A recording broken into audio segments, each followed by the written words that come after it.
வணக்கம், இது உங்கள் தேவகி சமையலறை. இன்னைக்கு ரொம்ப டேஸ்டியான சக்கரை பொங்கலை குக்கர்லேயே எப்படி சுலபமாக செய்கிறதுன்னு பார்க்கலாம். இந்த மெத்தடில் செய்யும்போது ரொம்ப இறுகி போகாமல் பானையில் செய்கிற மாதிரி தளதளன்னு இருக்கும். இப்போ வாங்க அது எப்படி செய்கிறதுன்னு பார்க்கலாம்.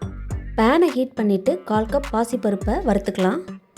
எந்த கப்பில் அரிசி அளக்குறீங்களோ அதே கப்லேயே எல்லா அளவுகளையும் எடுத்துக்கோங்க. பாசிப்பருப்பை வறுத்து செய்கிறதுனால ஃப்ளேவர் ரொம்பவே நல்லாயிருக்கும். இந்த அளவுக்கு கலர் சேஞ்ச் ஆனதுக்கப்புறம் எடுத்துடலாம்.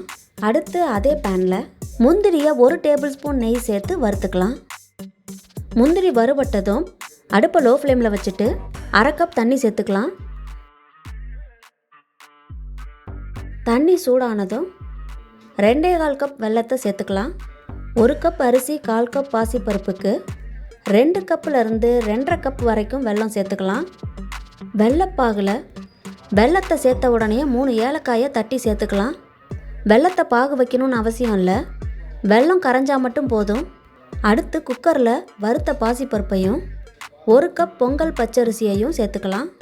நான் கடையில் வாங்கின பொங்கல் பச்சரிசி சேர்த்துருக்கேன், நீங்கள் ரேஷன் பச்சரிசி இருந்தால் கூட சேர்த்துக்கலாம்.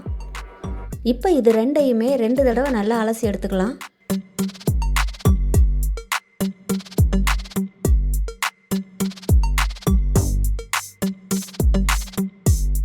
அரிசி பருப்பை கழுவுனதுக்கப்புறம் அதில் 4 கப் தண்ணி 1/2 கப் பால் சேர்த்துக்கலாம். குக்கரை மூடிட்டு மீடியம் ஃப்ளேமில் 6 விசில் வரைக்கும் வச்சுக்கலாம். குக்கரில் ஆவி வந்ததுக்கப்புறம் வெயிட் போடுங்க. அப்போ தான் தண்ணி ரொம்ப பொங்கி ஊற்றாமல் இருக்கும்.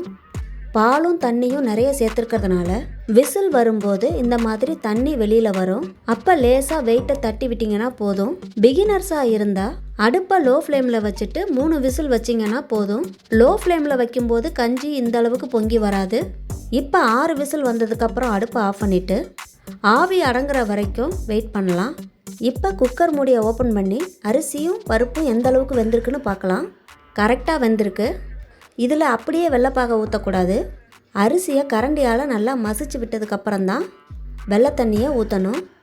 வெள்ளத்தில் மண் இருக்குங்கிறதுனால அதை வடிகட்டி ரெடியாக எடுத்து வச்சுருக்கேன்.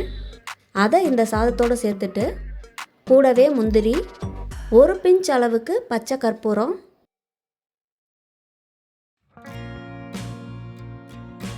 கொஞ்சமாக டேஸ்ட்டுக்காக உப்பு, அடுத்ததாக 2 டேபிள் ஸ்பூன் நெய் எல்லாம் சேர்த்து நல்லா மிக்ஸ் பண்ணதுக்கப்புறம் கடைசியாக திரும்பவும் 2 டேபிள் ஸ்பூன் அளவுக்கு நெய் சேர்த்துக்கலாம்.